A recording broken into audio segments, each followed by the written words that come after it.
आज है 21 जनवरी 2021। SBI cards के क्वार्टर 3 के रिजल्ट आए हैं फाइनेंशियल ईयर 2021 के।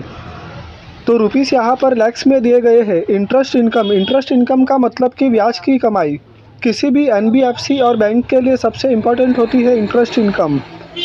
दिसंबर 2019 का कंपैरिजन दिसंबर 2020 से करेंगे तो यहाँ पर इंटरेस्ट इनकम दिसंबर 2019 में 1,28,150.89 लाख और दिसंबर 2020 में 1,16,807.45 लाख। तो यहाँ पर इंटरेस्ट इनकम में गिरावट है। टोटल इनकम दिसंबर 2019 में 2,56,320.80 लाख, दिसंबर 2020 में 2,53,977.21। तो यहाँ पर टोटल इनकम में भी गिरावट है।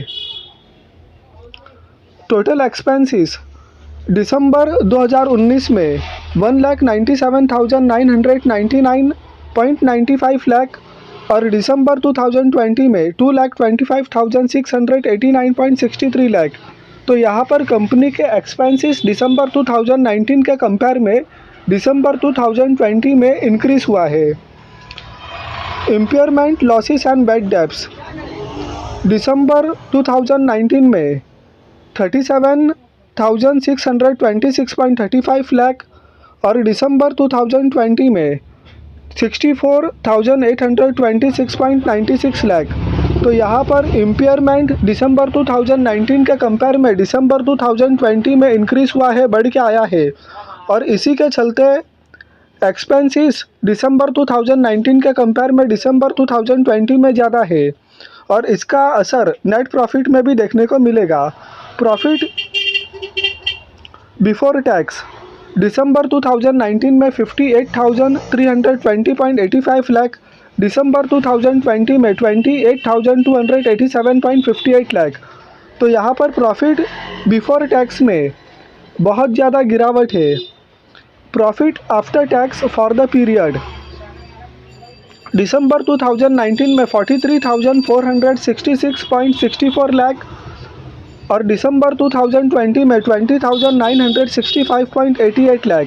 तो यहाँ पर profit after tax for the period या नेट प्रॉफिट और लॉस फॉर द पीरियड में लगभग 52% की गिरावट है।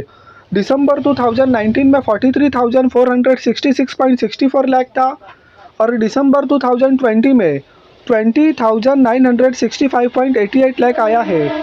तो नेट प्रॉफिट और लॉस फॉर द पीरियड में लगभग 52% की गिरावट है। तो यहाँ पर फाइनेंशियल ईयर 2021 का क्वार्टर 3 का रिजल्ट बहुत ही ज़्यादा कमज़ोर आया है क्योंकि नेट प्रॉफिट में लगभग 52% की गिरावट है।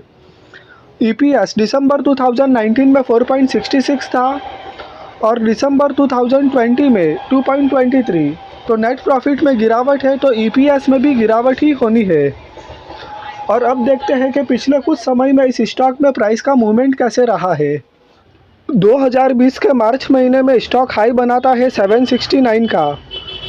2020 में मार्च महीने में 769 का हाई बनाने के बाद में 2020 के मई महीने में लो बनाता है 495 का। 495 का लो बनाने के बाद में आज 21 जनवरी 2021 को स्टॉक क्लोजिंग देता है 978.95 का। तो मई 2020 के लो से स्टॉक ने काफ़ी अच्छा रिटर्न दिया है और ऑलमोस्ट डबल हो चुका है।